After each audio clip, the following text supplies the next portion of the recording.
Chapter 8: Seeds, Stories, and Storms. By now, Jesus was pretty famous, and people were following him everywhere. They'd travel from miles and miles away, on foot too. Imagine the smell, ugh, just to get a glimpse of him. One day, he sat down to tell them a story. A farmer went out to scatter some seeds. He threw them far and wide. They went everywhere. Some landed on the path and gave the birds a tasty snack. Some landed on rocky ground and then died because they couldn't get to any water. Some landed among nasty, prickly weeds that strangled the seeds to death as they grew. But some landed on lovely, brown soil and grew up to be tall and strong. The people who were listening didn't understand what Jesus was talking about. They were quite confused. What do you think he was saying? So then Jesus said, "The seeds are like the things that God says. Sometimes people hear what God says, but then the devil comes along and makes them forget or stops them believing. Sometimes people hear what God says and they like it, but they don't let it make a difference in their lives. And if things get difficult for them, they don't listen to God anymore. Sometimes people hear what God says and they want to believe it, but they're too worried about money, happiness, and fame, so there is no space left for God in their lives. But sometimes people hear what God says and live their lives by it. They work hard to learn more and grow closer to Him." Then Jesus told a story about a lamp and a jar and a bed. Why would you light a lamp in a dark room and then hide it in a jar or sneak it under your bed? That'd be stupid, wouldn't it? You'd put it on a stand or hold it up high so that everyone who came in would be able to see. You see, you can't hide anything from God.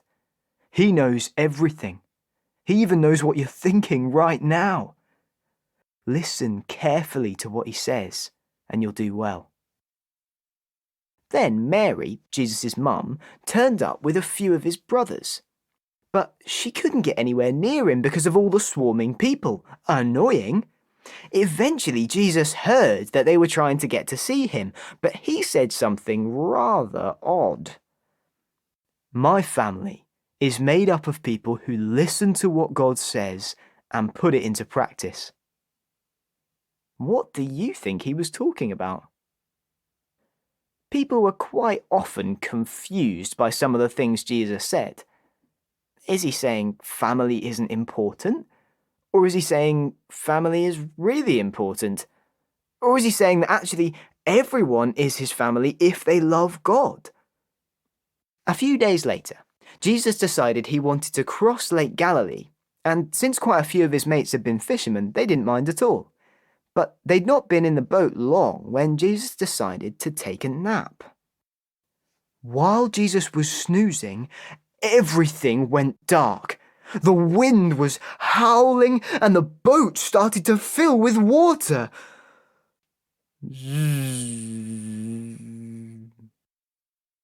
Who sleeps through a storm like that?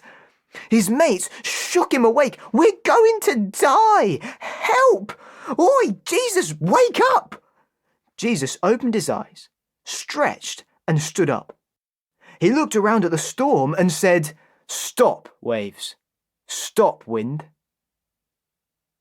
And then sat back down again as the waves and wind calmed down. Everyone stared at Jesus. He stared back. Then he said, "Haven't you got any faith?" "He just told the wind and the water to stop," they said to one another, "and they did what he said." A little while later, they arrived on the other side of the lake at a place called Gerasa.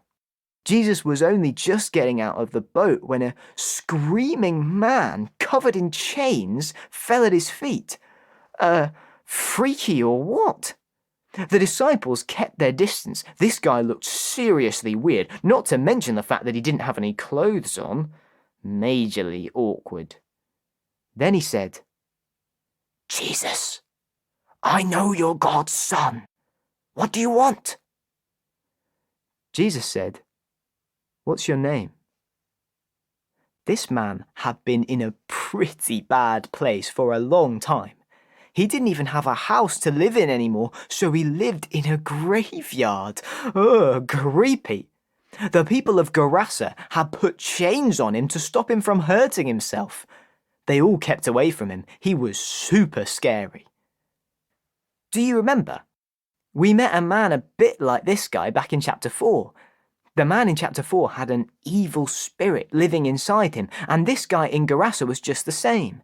That's why he had a major reaction to Jesus. The evil spirit inside the man knew that Jesus had the power to chuck him out. Anyway, so when Jesus asked what his name was, the man said, "Legion." Did you know Legion was the name for a big group of Roman soldiers? A legion could sometimes include up to 6,000 men. So saying that your name is basically lots of Roman soldiers is a bit odd. But if you think about it, it kind of makes sense. There wasn't just one evil spirit living in him, but lots and lots and lots. But, it didn't matter to Jesus how many evil spirits there were, because all he had to do was tell them to leave. Just before Jesus told the legion to go, they spoke to him. "Please don't send us to where we'll be punished," they said. "Send us into those pigs over there instead." And strangely enough, that's exactly what Jesus did. The pigs suddenly rushed down the hill and ran straight into the lake and drowned. So, why didn't Jesus just get rid of the demons and leave the pigs alone? Well, the short answer is he knew it wasn't the right time yet. God would defeat evil in the end, and for now, all he wanted to do was heal people and set them free. The men who'd been looking after the pigs couldn't believe what they'd just seen. They ran into town and told everyone. No one believed them, so they came to see for themselves. The very same man they'd left chained in the graveyard seemed completely normal. He even had clothes on, which was a major improvement. You'd think the people would have been amazed, but actually, they were just scared. So they asked Jesus to go away. They were properly freaked out. As Jesus and his mates climbed back into their boat, they heard, "Jesus, Jesus, wait for me, I'm coming with you." It was the man who had just been healed, splashing his way through the water, trying to climb into the boat. "No, you're not," smiled Jesus. "Go home and tell as many people as you can about what God has done for you." As soon as the opposite shore came into sight, they saw a huge crowd. A man called Jairus was at the front of the crowd. He was desperate to see Jesus. His daughter was dying, and he begged Jesus to come and see her. They set off, and the crowds followed. One of the women in the crowd had been ill for 12 years.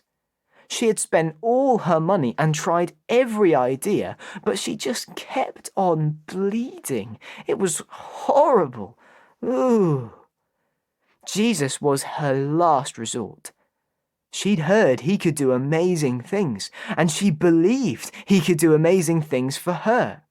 She pushed and pushed her way through the crowd and just managed to touch the edge of Jesus' clothes with the tip of her finger. Even though everyone was pushing and shoving all around him, Jesus knew that someone had just touched his clothes. He stopped suddenly and said, "Who touched me?" His mates thought he was being a bit odd. "Everyone's pushing you. What are you on about?" "No," said Jesus. "Someone touched me. I felt power leave me." The woman came out of the crowd and knelt on the floor in front of Jesus. She explained, I've tried everything. I've been ill for so long, but one touch of Jesus, and I'm healed." "You're healed because of your faith," said Jesus. "Have peace from God." Meanwhile, Jairus had been waiting, worrying what was happening to his daughter. Then his worst fears were realized when he saw someone from his house running towards them. "She's died. She's gone. Don't bother Jesus anymore." But Jesus said, "Don't worry, Jairus. It's okay. Have faith, and she'll be well again." When they arrived at Jairus' house, everyone was crying. Great, big, soggy tears and super loud, waily sobs. The little girl really had died after all.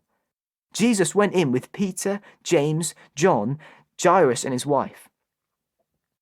"She's not dead. She's just asleep," said Jesus. Everyone laughed at Jesus. They must have thought he was a little bit stupid. Duh, clearly she was very dead. But then Jesus held the little girl's hand and said, "Get up." And right before their eyes, she stood up, alive and well. Everyone stared. They were speechless. Jesus looked around at them and smiled. "Give her some food," he said, "and don't tell anyone what's happened here today." Hasn't he done that before? Telling people not to say what's happened? I'm sure he must have had a really good reason for it. Perhaps we'll find out in a bit.